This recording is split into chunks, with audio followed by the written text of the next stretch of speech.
perhatian terhadap tauhid adalah ciri utama dakwah Ahlus Sunnah wal Jamaah.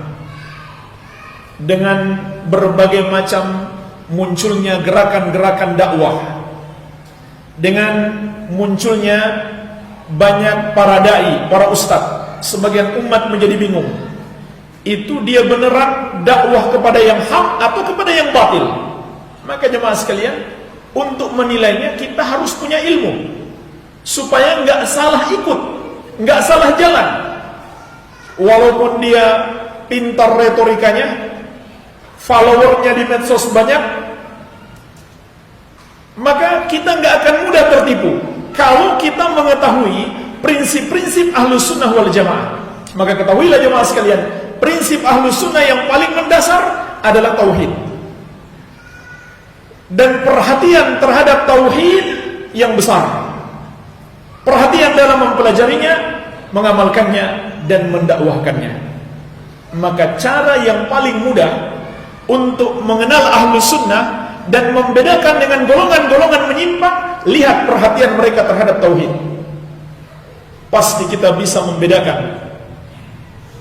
Hanyalah pengikut para nabi sesungguhnya, hanyalah pengikut Nabi Muhammad SAW yang sebenar-benarnya, yang memberikan perhatian yang besar terhadap dakwah tauhid, terhadap pengajaran tauhid.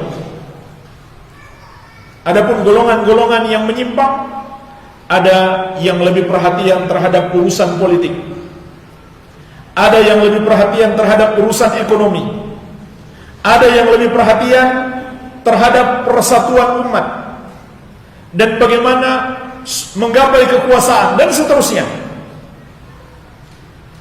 Bersamaan dengan itu, dia meremehkan dakwah tauhid dan dia tidak paham kunci kejayaan umat justru terletak pada tauhid.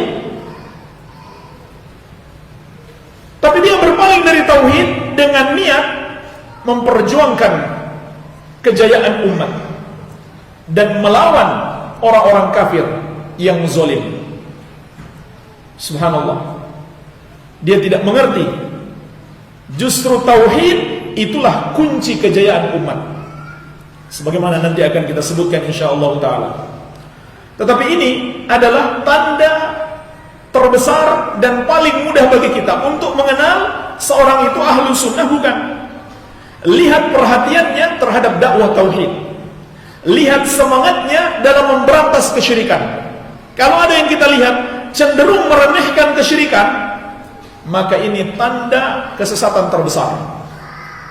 Kalau dia cenderung meremehkan kesyirikan dan juga cenderung takut untuk menjelaskan kesyirikan yang terjadi di tengah-tengah umat. Kenapa? Karena dakwahnya ingin diterima semua kalangan, tidak mau dimusuhi, harus bersatu semuanya, karena ada tujuan untuk meraih kepentingan-kepentingan politik dan seterusnya. Nggak mungkin dakwah seperti ini berani melakukan nahi mungkar dengan sebenar-benarnya. Sebab kalau dia melakukan nahi mungkar dengan sebenar-benarnya, pasti akan banyak musuhnya. Akan banyak musuhnya. Itu sudah ketetapan Allah.